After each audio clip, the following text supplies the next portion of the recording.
Season ಎಂಡಲ್ಲಿ ನಿಮಗೊಂದು shock ಕೊಟ್ಟೆ ಅಂತ ಹೇಳಿದ್ರಿ. ನಾನು ಸೀಸನ್ ಬಿಗಿನಿಂಗ್ ಅಲ್ಲೇ ಕೊಟ್ಟಿದ್ದೆ. ನಾನು ಸೀಸನ್ ಎಂಡಲ್ಲಿ ರೀಕನ್ಫರ್ಮ್ ಮಾಡಿದೆ. ಅಂದ್ರೆ ಅದು ಯಾವುದೋ ಪಾರ್ಟಿ ಮೂಡಲ್ಲಿ ಮಾಡಿ ಟ್ವೀಟ್ ಅಲ್ಲ, ಕರೆಕ್ಟ್ ಆಗಿ ಮಾಡಿದ್ದು. ಅದಕ್ಕೆ ಸಾಯಂಕಾಲ ಹೊತ್ತ ಮಧ್ಯಾಹ್ನ ಹೊತ್ತ ಮಾಡಿತಾನೆ ಸೆಕೆಂಡ್ ಒನ್.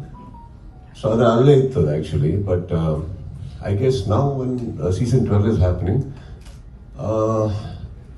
ಬಹುಶಃ ಹೋಗಿರೋ ರೀತಿ, ನಮ್ಮ ಟೆಕ್ನಿಕಲ್ ಟೀಮ್ ಅವರು ಅದನ್ನು ನಡೆಸ್ಕೊಡ್ತಾ ಇರೋ ರೀತಿ, ಅದು ಬೆಳೀತಾ ಇರೋ ರೀತಿ, this is more exciting to the present contestants as well as the viewers ಅಂತ ಅನ್ಕೋತೀನಿ ನಮ್ಮೆಲ್ಲರಿಗಿಂತ. See, we didn't come back. I think Colors, Agli, Viacom, Endemol, now, we didn't collaborate because it is exciting to us. It is exciting to the audiences. So, ಅವರು ಅದನ್ನು ನೋಡ್ತಾ ಇರೋ ರೀತಿ.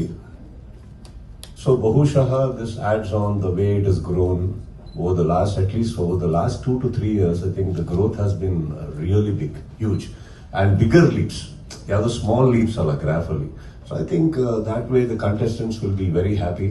And ನನಗೆ ಗೊತ್ತಿರೋ ಹಾಗೆ ವೀಕ್ಷಕರಂತೂ ನಾನು ನೋಡ್ದಂಗಮ್ಮ ಇದು ಒಂದು ತುಂಬಾ ದೊಡ್ಡಕ್ಕೆ ಯಾವುದೋ ಕಂಪೇರ್ ಅಂತ ಅನ್ಕೊಳಕ್ ಹೋಗ್ಬೇಡಿ. ಬಟ್ ಒಂದು ಯಾವುದೋ ತುಂಬಾ ಒಂದು IPL ರೇಂಜಿಗೆ ನೋಡ್ತಾರೆ ಬಿಗ್ ಬಾಸ್. 3 ತಿಂಗಳು ಯಾವುದಕ್ಕೂ ತಲೆ ಹಾಕಲ್ಲ, ಆ ತರ ನೋಡ್ತಾರೆ ಅಂದಾಗ I think it becomes our responsibility also to make it a better programme and bigger, much bigger to everybody. ಇವಾಗ ಅಲ್ಲಿ ನೀವು AVL ನೋಡಿದ್ರೆ ಪ್ರತಿಯೊಬ್ಬರು ಕಂಟೆಸ್ಟೆಂಟ್ಸು ದೇ ಆರ್ ಅವ್ರ ಎಕ್ಸ್ಪೀರಿಯನ್ಸಸ್ನ ನಾನಾ ರೀತಿಯಲ್ಲಿ ಹೇಳ್ಕೊಂಡ್ರು. ಅವ್ರಿಗೆ ಹೇಗೆ ವೈಯಕ್ತಿಕವಾಗಿ ಹೆಲ್ಪ್ ಆಗಿದೆ. ಈಗ I personally believe Bigg Boss ಅನ್ನೋ ಒಂದು ವೇದಿಕೆ ಏನಿದೆ ತುಂಬಾ ಜನಕ್ಕೆ ಒಂದು ಕೆರಿಯರ್ ರೂಪಿಸ್ಕೊಟ್ಟಿದೆ. ಆಲ್ರೆಡಿ ಎಕ್ಸಿಸ್ಟಿಂಗ್ ಕೆರಿಯರ್ನ ಇನ್ನೂ ನೆಕ್ಸ್ಟ್ ಲೆವೆಲ್ಗೆ ತಗೊಂಡು ಹೋಗಿದೆ. ಅವರ ಪರ್ಸನಾಲಿಟಿನ ಇಂಡಸ್ಟ್ರಿಗೆ, ಜನಗಳಿಗೆ, ಎಲ್ಲರಿಗೂ ಪರಿಚಯ ಮಾಡಿಕೊಟ್ಟಿದೆ.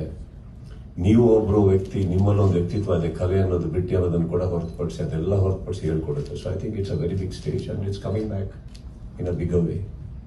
I am happy for that.